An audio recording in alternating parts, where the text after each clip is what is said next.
Right, well, welcome back everybody to my Space Engineers Beginner's Guide. This is episode 17, and if you notice in the title, I've actually marked this as the final in this particular series. I don't think there's much more I can discuss from a beginner's perspective about the game. From this point on, I think with the information I have put so far into the last 16 and a half episodes, I say that because we got sidetracked the last couple of episodes, but the information is basic enough to get you up and running, get a good understanding of how the game works and the different things you can do in the game, all the different components in the game. I mean, I haven't touched things like cryo chambers. Really haven't mentioned much about solar panels except for the first couple of episodes. Haven't touched on the remote control block at all, pretty much. Those are, to me, I feel that they're a little bit more advanced topics, something that you will delve into a little bit further as you get further along in the game. We covered projectors briefly, covered weapons briefly last episode as well. I haven't covered things like airtight hangar doors and blast door type blocks, just a basic door, I think I mentioned it briefly, and stuff like that. So yeah, haven't covered a lot of the other informations that I think are probably a little bit more advanced topics, but I sort of thought that I'll sort of pull this basic beginner's guide to a close at this episode. Whether we actually do much in the way of beginner stuff or whether I actually get distracted again, I really don't know. I've got several other projects on the go which have kind of distracted me at the moment. So what can we talk about? Well, I've got an oxygen generator here, over here, and that takes ice, if you recall. It takes ice and it converts it into oxygen. Believe it or not, it also converts it into hydrogen. We can put a hydrogen tank in and recharge that hydrogen tank up, and then that gives us the ability to generate hydrogen thrusters. And we might even be able to show that. Let's just do this again. Yep, creative tools. I'm not actually playing a survival game, so I think we've seen enough of how to build things up in a survival environment. We'll just use the creative tools here for this. So let's just find some empty space here. Yeah, that'll do. And let's grab a hydrogen tank and it's a hydrogen thruster. Why not? Okay, well, yeah, that's the big hydrogen thruster. Very, very big, as you can see. That's just a small one, but that's useless to us until we do this. Yeah, let's stick one of these in here and grab this and put that on the back end of it. Now, you notice nothing's happening. It's a very, very big thruster. It's great for some of you building a ship to go to space, but as you can see, like I said, nothing's happening. That's because we've got no source of hydrogen for it. So let's just grab our conveyor here, somewhere here, there it is, and let's just put that in there.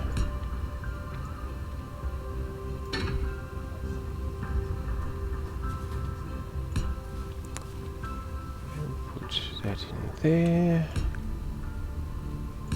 and connect row.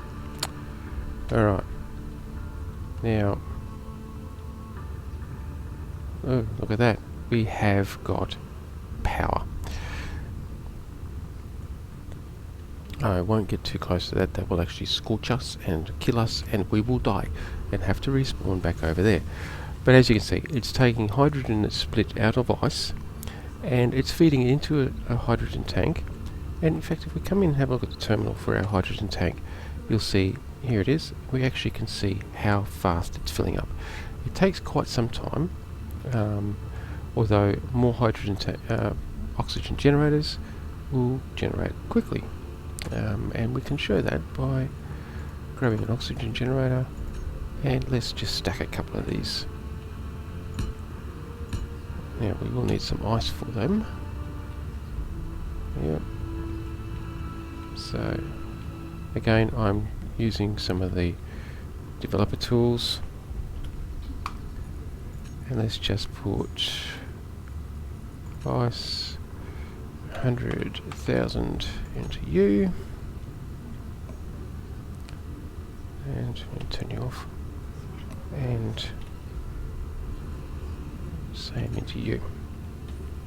So if we have a look in there now, they've got, well, 99,000 in that, 99k in that one.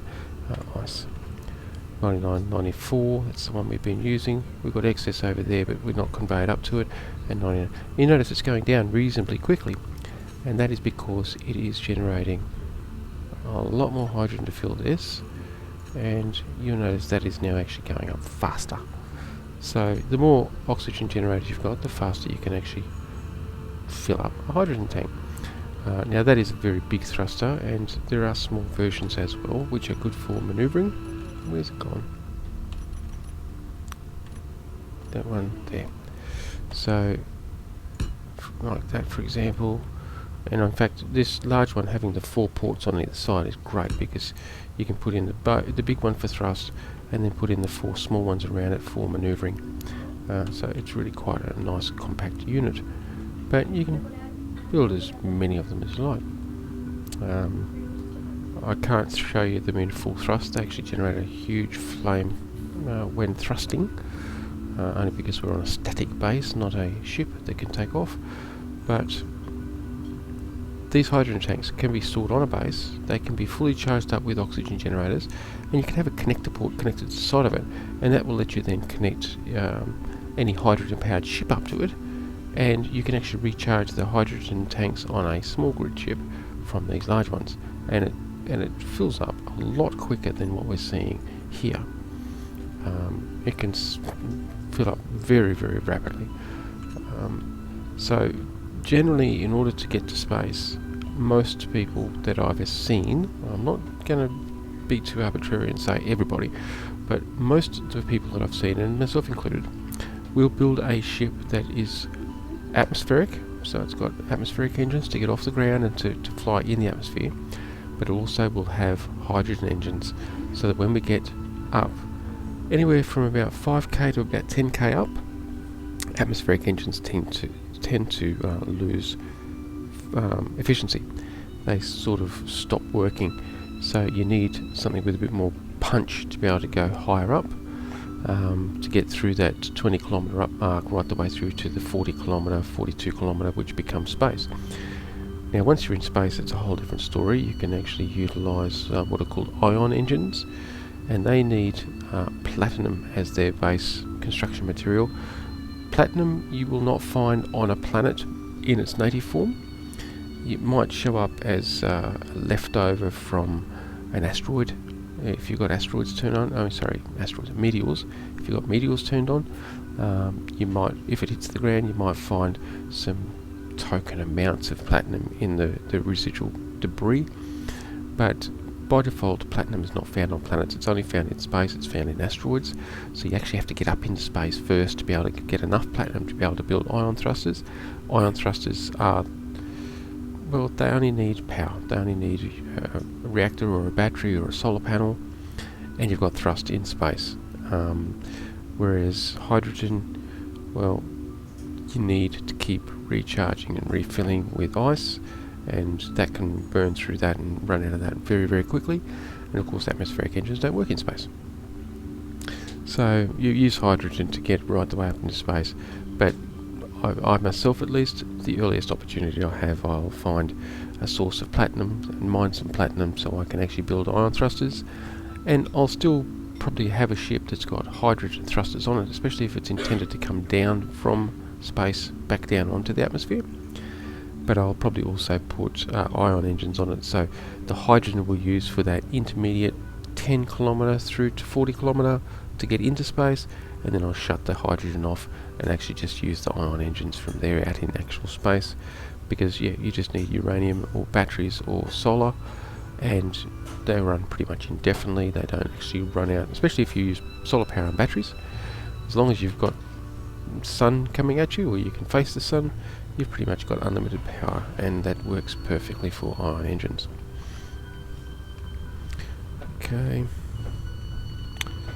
So I can, well, because I'm in creative, I've got creative tools on.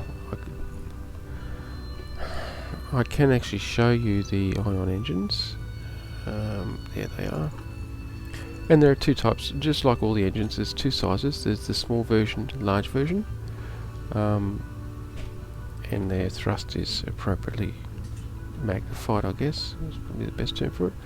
That one there, so that there, and we'll put that beside it as well.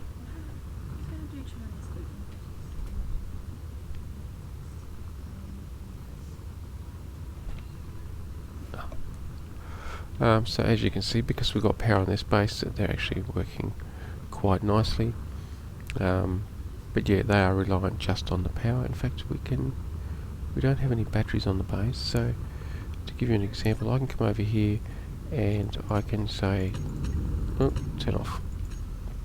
Let's shut everything down because power is required for everything. But yeah, it's even shut down the ion engines here as well.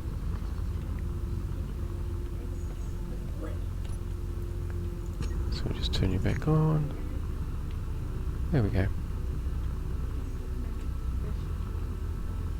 Okay, so that's all of those. What else we got here? Okay, wheels. I haven't covered land-based vehicles. That was actually intentional. I haven't covered those. At this point in time, there's a bit of a problem with wheels. They don't really operate all that well. So it's very difficult to highlight them and make them look good, as in something that you'd want to use. I find if I want to get around on a planet, I build a small little shuttle, basically a little runabout, like a probe here. Just something you can quickly flit around the place, and it saves trying to drive over the terrain, especially if the train's been damaged like this. Even a wheeled vehicle is actually going to have a great deal of difficulty with that, believe it or not. So we won't actually cover that. We went through the arc furnaces. Yes, we've got stairs. These are just more functionality stuffs. We have stairs. We've got... okay, let's have a look at those. Interior pillars. We've got catwalks. We've got cover walls. And we've also got lights, but we won't worry about too much. Okay, so that's a tunnel, or a passage they call it, I think. There's a couple of different ways you can configure them. You can use them like that. Nice enclosed. You can walk through there. You can flip them over and walk the other way. I have on occasions used them that way as well, and use them as an access passage going up between floors, and you just have to use your jetpack to go up them. So they work quite nice. Interior pillars. They're actually just a nice pillar. They can be stacked. They're really nice. I think they look quite aesthetic. They can be used as a foundation for things. Okay, this is our catwalks. We've got several different configurations. We've got just the plate itself. We've got one side only. We've got opposite sides, and we've got the corner. That's it. So you can do a lot of things. It lets you actually, like for example in this situation, we could do this. We could go like that. Okay, we've got one too far, but that's alright. And now when you walk through there, you've got no chance of actually falling off the side there. It sort of protects you. Can do the same over there, for example. There we go. So let's just come over here. You come up your stairs, and you're on your catwalk, and it protects you from falling off, except if you walk off the edge there. Also, when it comes to the stairs, there are several different ways you can configure the stairs. Now, just see over there is the average accepted. Mostly that's what people do. I can't take credit for this. I actually saw this done elsewhere, and I actually utilise it myself quite a lot. If you notice those stairs, they're 2 blocks long, but only raise you up 1 block height. So if you want to go up any sort of height, 3-4 blocks, you're going to need a long staircase, long stretched out staircase. What you can, however, do is take your stairs and flip them around the other way, like that, for example. And let's just give ourselves, yeah, that'll do, 3. Let's just give ourselves a little bit of platform here so we can walk onto it. And now if you notice, its footprint is only 1 square in size at its base, but when you walk up it, and it walks up just like a normal set of stairs, you actually escalate 2 blocks high in the space of only 1 block, rather than only going up 1 block height over the course of 2 blocks.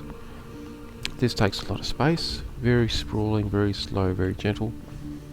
It looks okay. This is a very rapid ascent, very small footprint on the actual ground level. Now you can actually also utilise both, and I've done so many times, and create quite an interesting stair arrangement. For example, 2 blocks high. We'll go 2 blocks high. There we go.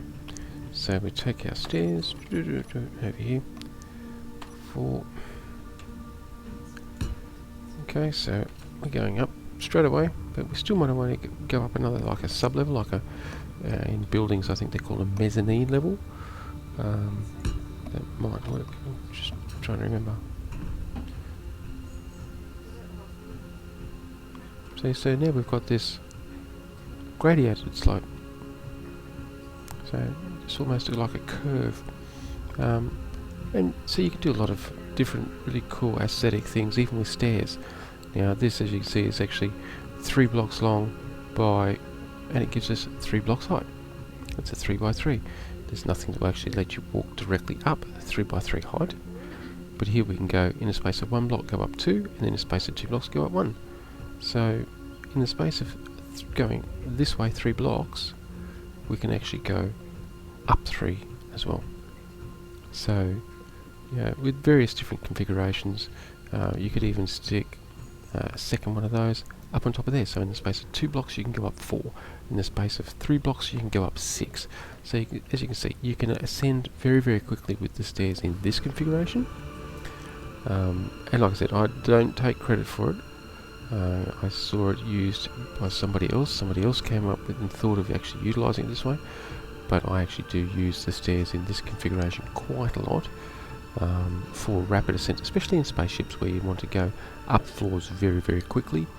And you might have an assembler room, a refinery room that can be anything up to 5 high. So this lets you, in the space of only 2 or 3 blocks of footprint in this way, you can actually ascend a good 5 or 6 blocks up to get to another floor or another level or another deck on a ship and things like that. So there's lots of different configurations you can use when it comes to your catwalk, your stairs, your interior pillars, which are very aesthetic, quite functional. They can be used to do a lot of things. You grind them down to just the basic framework. They can be used, there's a lot of things you can do with them. Now the other item I had on my list here is that one, cover walls. They're good for multiplayer games. They're good as a barrier. If you've got like a sunken stairwell, you don't want people to fall into it, you can actually stick this around it and it actually acts as a barrier to stop people being able to walk straight into the hole. There's 2 types. There's a standard one or a half one, as you can see. And yeah, again, they can be used for aesthetic design, they can be used for functionality, or a combination thereof. I find that they're really quite cool, to be honest.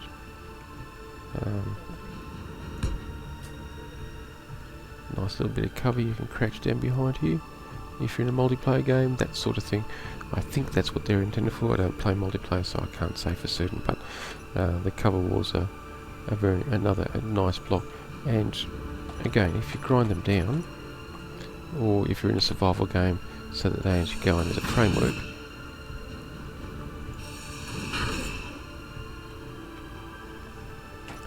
like that, they look like handrails. They can be used as like a handrail. So there's lots of different things you can do in various states of builds of the different blocks and components that can be used aesthetically or in the design of bases, ships, vessels, things like that.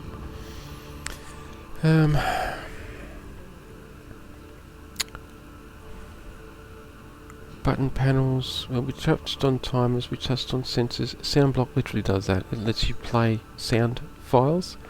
There's several, there's alert sounds, there's things like dialogue voices like intruder detected, stuff like that. There's a small library of them. A camera block. Don't think we covered a camera block, did we? No. Not going to go into it actually. It's something that's a little bit more. It's probably the best term for it. Just like solar panels, which generate electricity from the sun, we've also got these oxygen farms, which